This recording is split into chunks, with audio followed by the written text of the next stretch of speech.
अस्सलाम वालेकुम and welcome to my channel math with fun. आज हम लोग ये नंबर पैटर्न्स करेंगे, ये सीक्वेंसेस हम इसको कहते हैं। ये कैम्ब्रिज का एक टॉपिक है जो पेपर 1 और पेपर 2 में दोनों आपके पास आ सकते हैं। 3 से 4 नंबर का सवाल होता है, सिंपल होता है, एक ही फार्मूला है इसके अंदर। तो let's look at the questions. तो खैर सबसे पहले तो नंबर सीक्वेंस को देखते हैं। Formed by set of numbers, These numbers known as the term of the sequence are governed by specific rule। Specific rule का मतलब ये है कि इसके अंदर कोई ख़ास रूल होगा। कोई नंबर एक सीक्वेंस में या तो ऐड हो रहेंगे, सब्ट्रैक्ट हो रहेंगे, वो हमें देख लेते हैं अभी।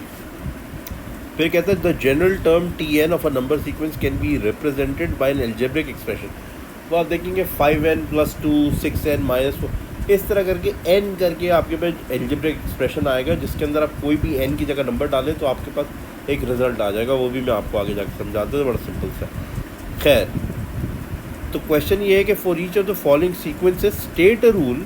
ये आपने बताता कि रूल क्या है, और उसके बाद write down the next two terms. ये बड़ा सिंपल है, इसमें आप ज़रा देखिएगा, ये आपको सिंपल समझा रहा हूँ।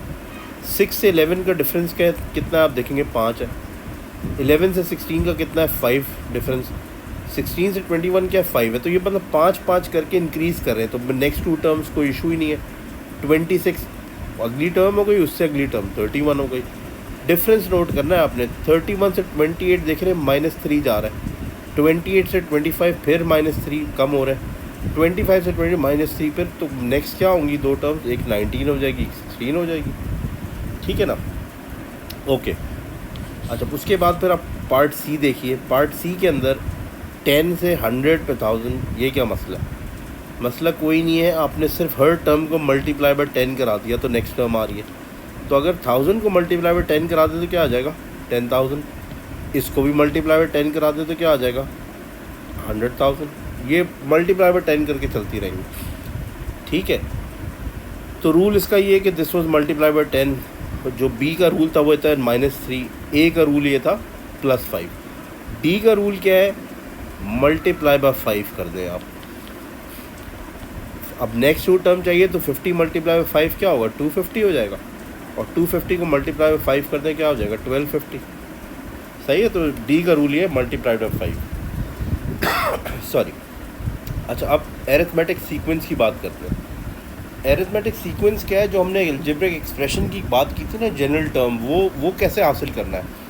उसके लिए तो एक ही फार्मूला है, ये आपने याद कर लेना, a + n - 1 multiplied by D. क्या भला है ये आपको समझा दूँ। देखिए फर्स्ट टर्म जो है होती है ना, उसको a कहा जाता है। तो हम सबसे पहले तो ये पहला ही क्वेश्चन देख लेते हैं पार्ट a का। इसमें पहली टर्म क्या है a, इसका हो गया 12, फर्स्ट टर्म है। डिफरेंस d, डिफरेंस क्या है कितना बीच में दोनों, कितना कॉन्स्टेंटली कितना चेंज हो रहा है 5 5 5 से, तो d हो गया जनाब 5। बाकी कुछ नहीं करना है, अरिथमेटिक सीक्वेंस खुद ब खुद बन जाएगी। आपने फार्मूला अप्लाई कर देना है a + n - 1 × d।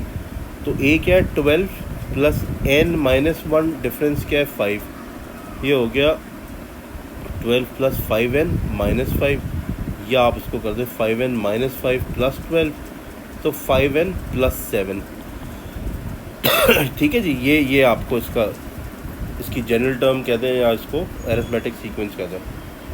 अच्छा एक चीज़ आपको और समझा दूँ आप लोगों की अपनी समझ के लिए, ताकि और क्लियर हो जाए चीज़। ये 5n + 7 है, आप देख रहे हैं 32 फिफ्थ टर्म है, 5वीं टर्म है सीक्वेंस की।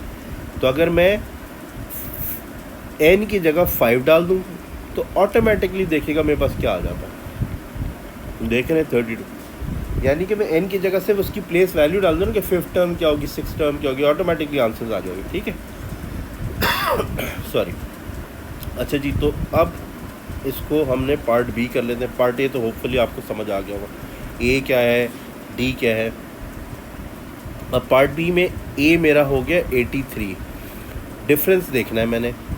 तो ये तो जनाब कम होता चला जा रहा है, बैकवर्ड जा रहा है, तो -6 आ रहा है जी, डिफरेंस -6।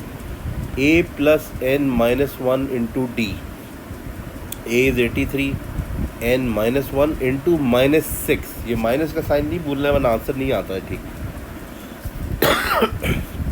83 - 6 + 6,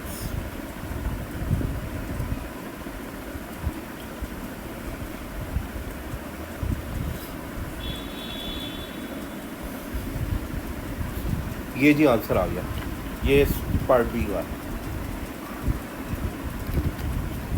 ठीक है जी, पार्ट बी का जो एरिथमेटिक सीक्वेंस बनेगी वो हो जाएगी -6n+89। सही है, सिर्फ फॉर्मूला में डाला है मैंने।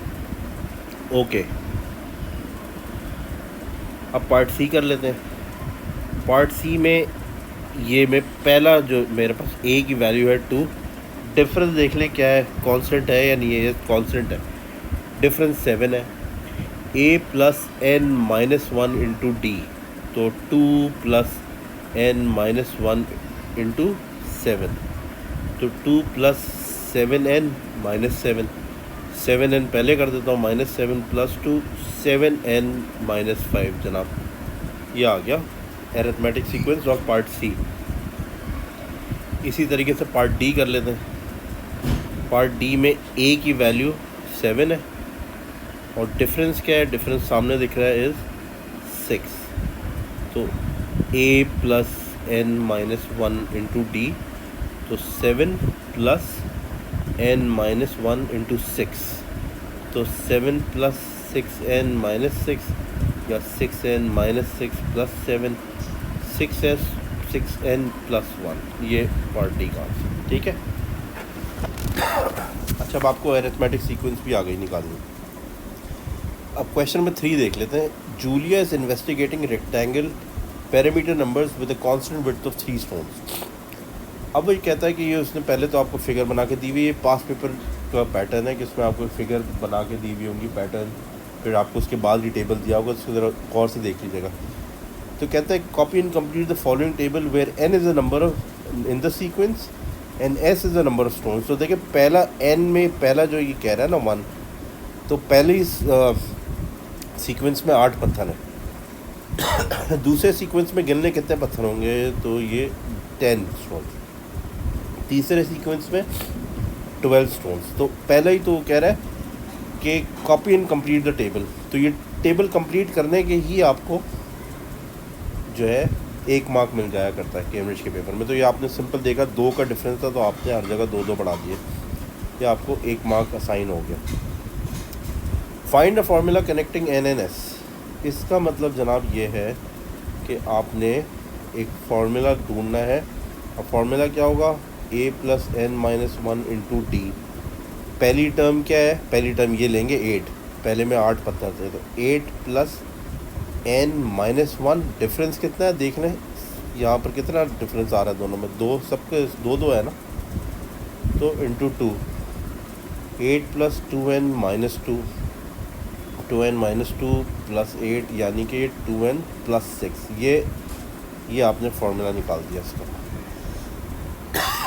सॉरी, अच्छा फिर ये कह रहा है सिर्फ जूलिया के पास 100 पत्थर है, तो वो कहता है what is the largest triangle in a sequence that Julia can construct. कितना बड़ा ट्राइंगल बना सकती है। सिंपल फार्मूला जो आपके पास दिया हुआ है ना, वो 100 पत्थर से ज़्यादा नहीं जा सकता।